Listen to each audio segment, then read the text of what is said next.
Halo guys, nama gue Akbar. Dan setelah 2 tahun gue tinggal di Korea, gue bisa menyimpulkan 5 aplikasi yang paling penting supaya kita bisa survive di Korea. Apalagi pada saat awal kedatangan gue ke Korea, gue sama sekali tidak mengetahui bahasa Korea dan juga culture yang ada di sini. Nah, langsung aja kita bahas 5 aplikasi paling penting ketika kita berada di Korea. Let's go! Yang pertama adalah Kakao Map atau Nevermap. Nah, jadi teman-teman yang udah riset sebelumnya pasti udah tahu bahwa di Korea kita tidak bisa menggunakan yang namanya Google Map. Nah, ini merupakan salah satu bagian dari policy pemerintah Korea Selatan ya. Jadi kita harus memilih antara Nevermap atau Kakao Map. Nah, gue sendiri sebenarnya lebih sering menggunakan Nevermap untuk keperluan sehari-hari karena memang menurut gue pribadi lebih mudah digunakan atau easy to use. Nah, cara downloadnya juga gampang banget, teman-teman tinggal bisa download di App Store atau di Play Store aja dan nanti langsung bisa diinstal ke handphone teman-teman. Dari sisi fungsi sebenarnya mirip-mirip ya, dimana fungsi yang ada di Nevermap itu bisa memberikan perkiraan waktu kalau misalnya kita commuting dari satu tempat ke tempat lain, termasuk juga harga atau biaya yang diperlukan untuk proses commuting tersebut. Jangan khawatir juga masalah bahasa, karena memang bahasanya sendiri nanti akan mengikuti setting yang ada di handphone kita. Jadi kalau misalnya kita menggunakan setting bahasa Inggris, itu nanti Nevermap-nya sendiri akan langsung mengikuti menggunakan bahasa Inggris.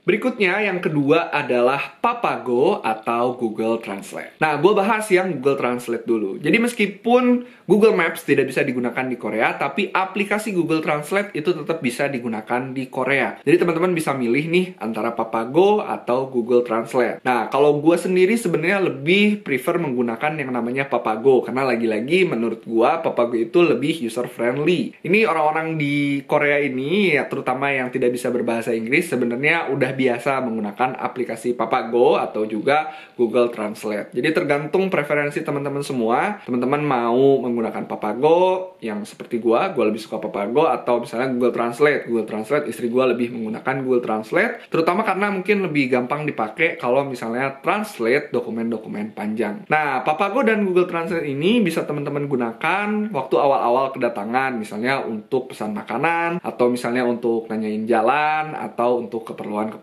lainnya. Yang ketiga adalah aplikasi messaging KakaoTalk. Jadi aplikasi messaging KakaoTalk ini paling populer di Korea dan agak sedikit berbeda dibandingkan dengan negara kita di Indonesia ya, dimana mungkin popularitas WhatsApp itu sangat mendominasi dibandingkan aplikasi messaging lainnya. Nah, di sini semua orang pakai KakaoTalk, jadi gue sarankan kalau teman-teman masih ada di Indonesia sekarang, bisa bikin terlebih dahulu akun KakaoTalk dan juga langsung sign up dan login di Indonesia, karena nanti akan ada proses verifikasi. Nah, kalau misalnya proses verifikasi di Indonesia udah selesai, nanti tinggal ganti nomor aja begitu teman-teman masuk ke Korea, kayak gitu. Kalau sedikit informasi juga, kalau misalnya di Korea ini literally semua orang menggunakan KakaoTalk, dari sampai anak muda sampai dengan profesor dan teman-teman gue semuanya pokoknya pakai KakaoTalk, sehingga itu sangat penting banget. Jadi bukan cuma messaging doang, tapi juga KakaoTalk bisa digunakan untuk proses autentikasi aplikasi, atau misalnya teman-teman mau reserve tempat makan gitu, restoran, itu semuanya menggunakan KakaoTalk. Jadi teman-teman harus install KakaoTalk sebelum sampai di Korea.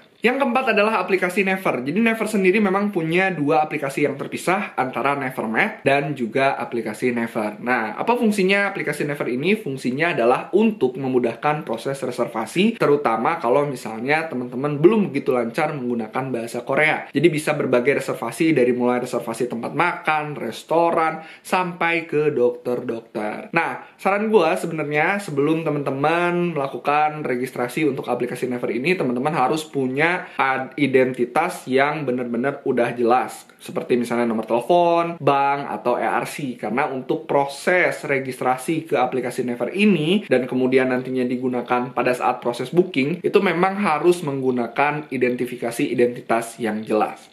Nah, ini salah satu saran gua, teman-teman langsung aja identifikasi dan siapkan berbagai macam identifikasi tadi, kemudian langsung nanti install dan daftar di aplikasi Never yang nantinya bisa digunakan untuk memudahkan teman-teman pada saat proses reservasi. Oke guys, yang terakhir adalah aplikasi Coupang. Jadi Coupang ini adalah e-commerce terbesar yang ada di Korea.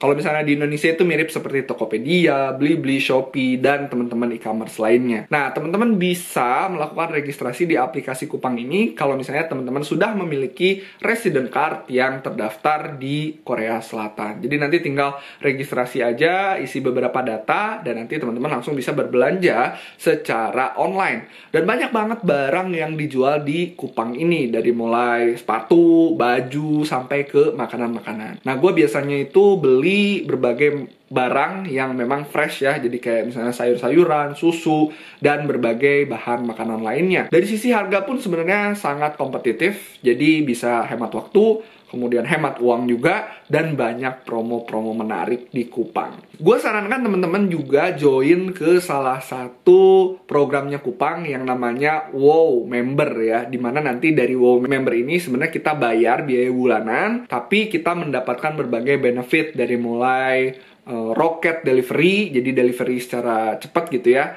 dan juga ada berbagai diskon khusus untuk Wow Member. Itulah aplikasi terakhir yang sangat penting ketika teman-teman masuk atau hidup di Korea.